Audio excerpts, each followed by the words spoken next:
Hey everybody, welcome to Sorting Myself Out. My name is Ryan Holsapple. This is the channel where we cover philosophy, psychology, and generally how to live a meaningful life. And obviously that's always up for interpretation and discussion. Today we're going to dive into something that recently happened that I found fascinating, which was Richard Dawkins' appearance on Sam Harris's podcast.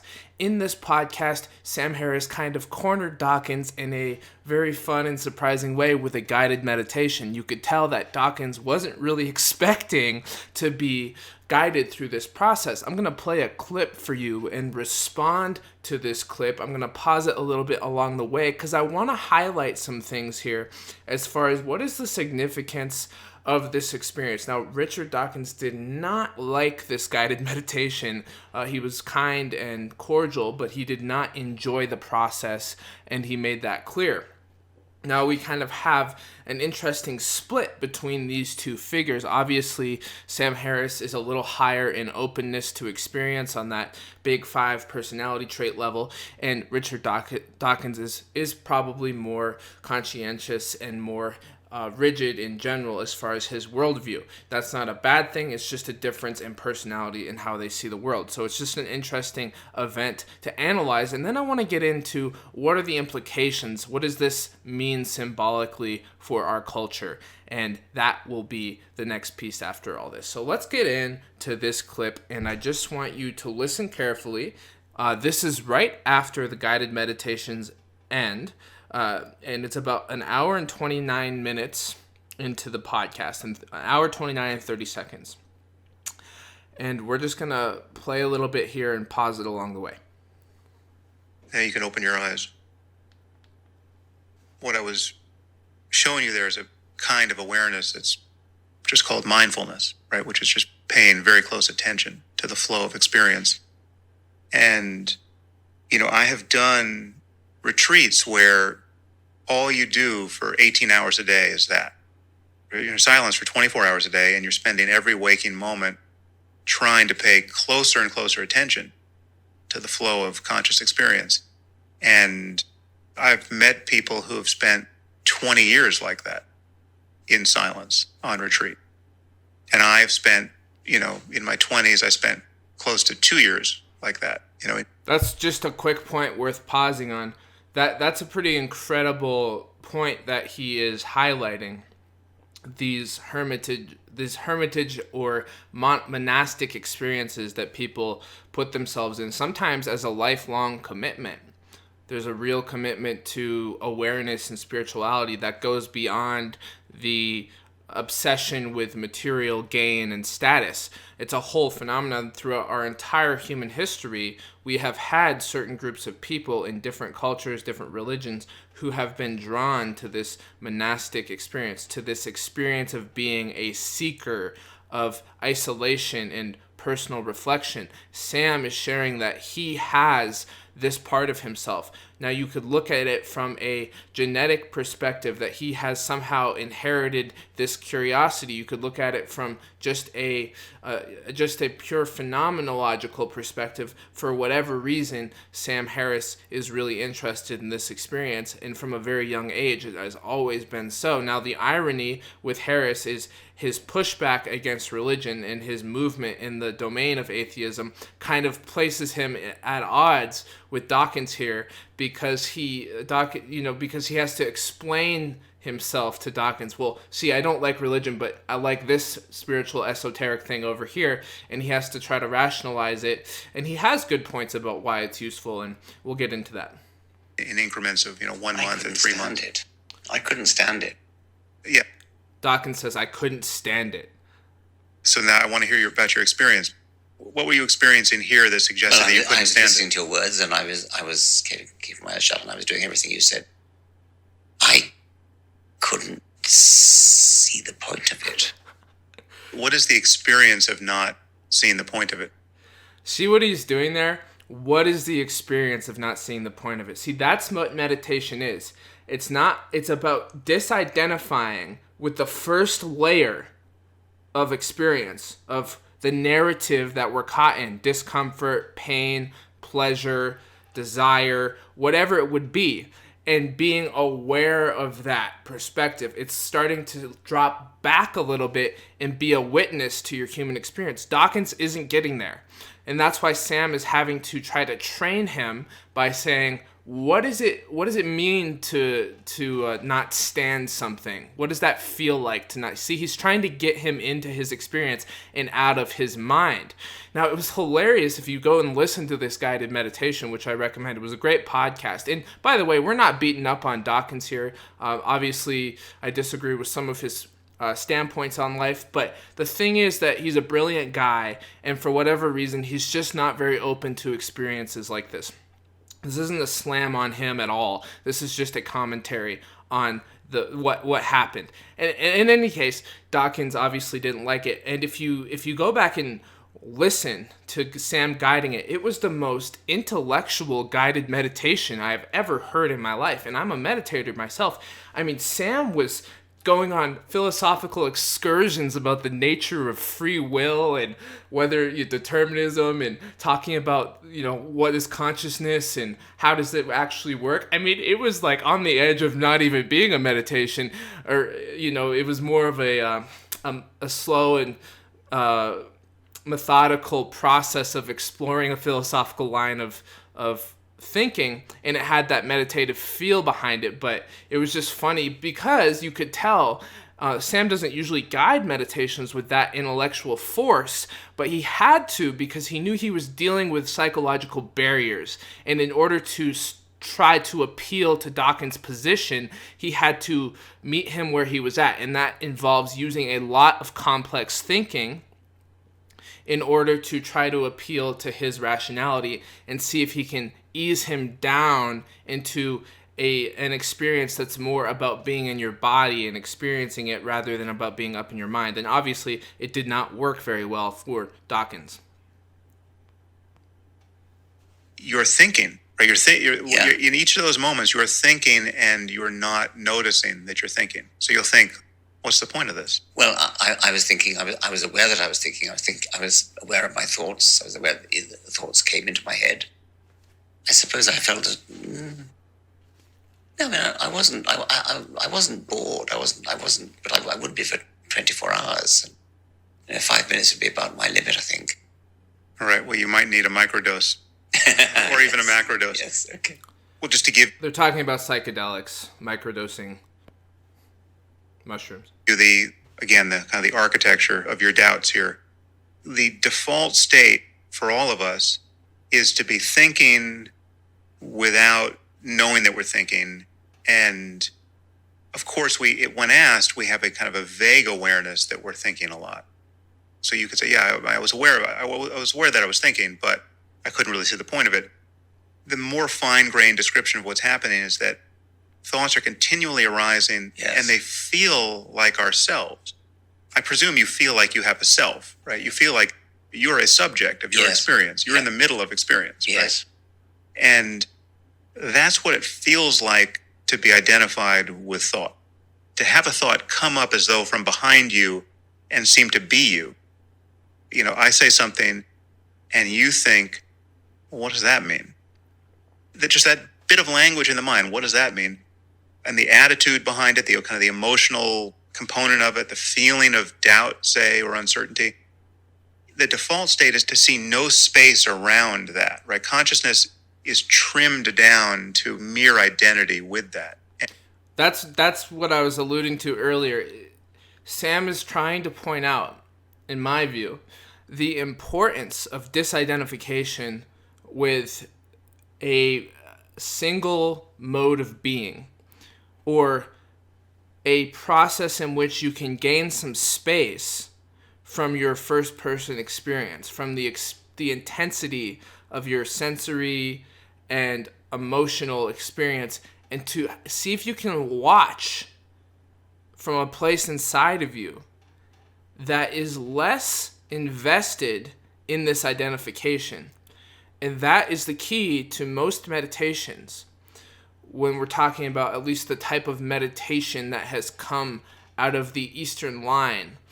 Obviously, Western definition of meditation is just to reflect. You could be thinking, and that would be called a meditation. In this case, a meditation is a process of stepping back, witnessing your experience, gaining space, noticing your consciousness, and seeing what that generates as far as clarity and movement and particular positive benefits. And it's interesting that Dawkins is so resistant to it and says, what's the point? Because the fact is there is a lot of research on meditation and the benefits, and there's several different methods and things. So we have to narrow it down to the methods that have been researched, and we have to be careful about the claims that we make. But the point is that there's several researches in neuroscience and otherwise on the benefits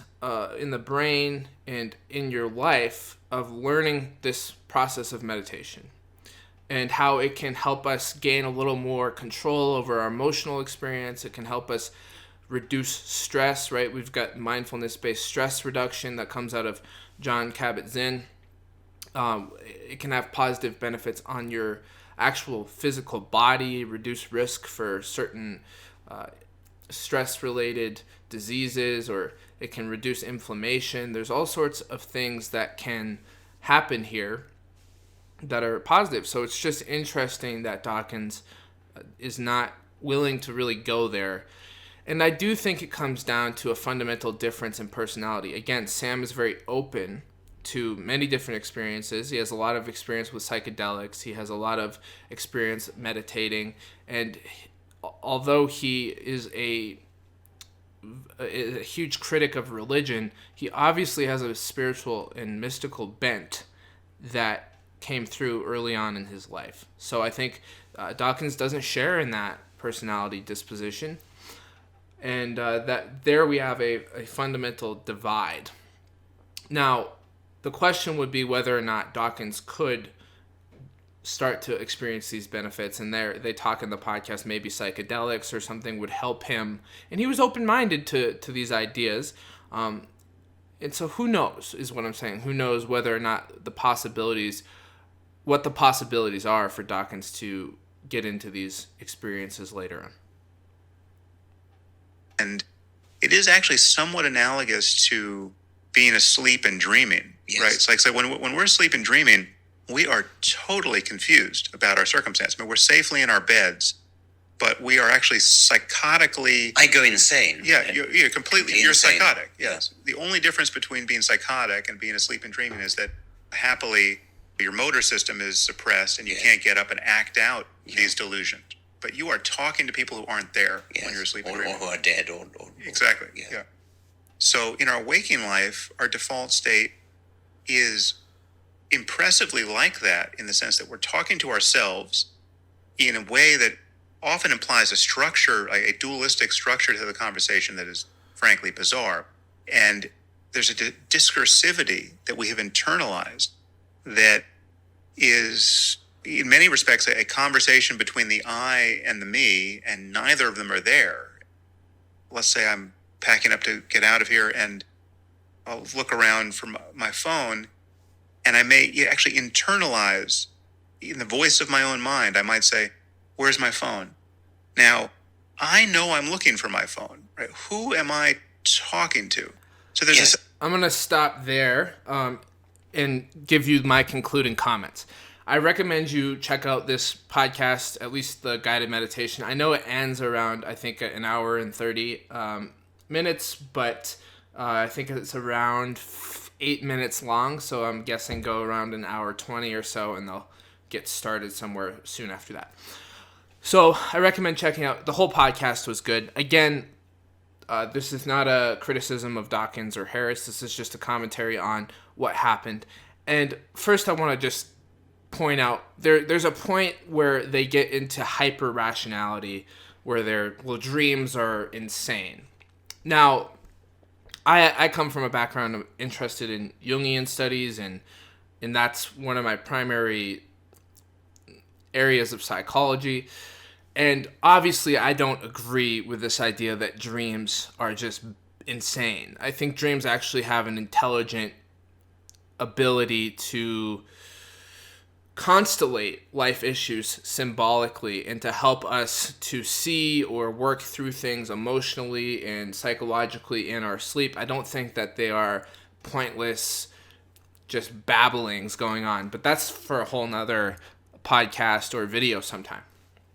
So with that being said, you get his point here. He's saying it's what we're doing with our minds so often we're so unaware of and we're so caught up in that we don't question or bring to the forefront the fact of, is this what's happening here? Is this a process in which I really want to be voluntarily engaged? Do I really want to be incessantly thinking these thoughts? Do I really want to be driving myself into this sort of anxiety? And so Sam's argument, I think, often is that if we can learn these mindfulness techniques, then we can have the ability to have a wider range of control over our emotional and psychological experiences. And as he says, we can choose to get off certain rides that we don't want to be on. And I love that. I think that that's a great analogy for how to live. And it's a great insight into the utility of meditation.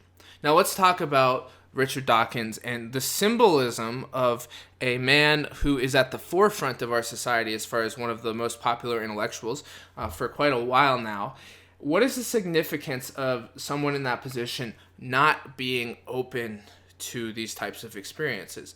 Well, one of the things is that it shows that in a traditionalistic sense, what we are up against here as for those of us who are interested in awakening and consciousness and spirituality, we are up against systems and ways of identifying that actually don't see the value in that landscape of possibilities. And that's really important because when you take on the role of a spiritual seeker or a meditator or someone who believes in any such thing as a soul or a deeper consciousness or anything like that, it's important to remember that this is not a universally shared interest, and that we live in a society where many people don't even, it's not that they don't want to see the value, it's that they don't feel inclined towards these ways of being. It doesn't come naturally to them. You can see it comes naturally to a guy like Harris who had this openness to experience, and he says that psychedelics played a major role in that, and perhaps that had epigenetic and neuroplastic effects that opened him up to these types of experiences. But the point is that to be aware that in our society we have vastly different personalities in positions where we just miss each other. Sam and Richard here are missing each other. They're not on the same wavelength. And that says a lot about how hard it can be to individuate and to really come into your own truth or power or life purpose in a society where there are various obstacles and oppositions to your efforts. There will always be that person or institution that is not on the same page as you and doesn't value your experience and will not really support you in it. Now, to be fair to Dawkins, he was willing to entertain these ideas, so I think that's huge progress. So anyways, with that in mind, I think that taking it not just from a personal perspective of Dawkins and Harris, but taking it from a symbolic perspective, we can see that there is a tension in our collective, let's call it the collective psychology, where we have impulses towards spirituality and mindfulness and growth and imagination and all these different things. And then we also have impulses towards hyper-rationality. And Sam somehow seems to rigid this, or to straddle this line, this without falling towards one side or the other. I mean, sometimes I think he gets a little hyper-rational, but I think he would definitely argue with me on that point. But anyways, so it's just, and a question to ask yourself as you're watching this video is, where do you fall on this spectrum of personality, disposition, and interest and openness? Are you somebody who is listening to what I'm saying and be like, yeah, man, that's amazing, I love this? Are you like, oh, what is he even talking about? This is so crazy. I don't even know why I'm still watching this video. So that's an interesting way to kind of gauge yourself as far as where you fall on this spectrum. In any case, I hope you enjoyed this video, and I hope that you will subscribe and hit that like button if you did. Also, if you leave a comment, it's very helpful, and just tell us what you liked about the video or where your points of agreement, disagreement are, or maybe tell us what you'd like us to talk about. Is there another video? Is there another clip that you'd like me to respond to, or an event that you'd like me to respond to, or a topic that you would like me to cover? Have a wonderful day or evening, depending on where you are and when it is. All right, goodbye.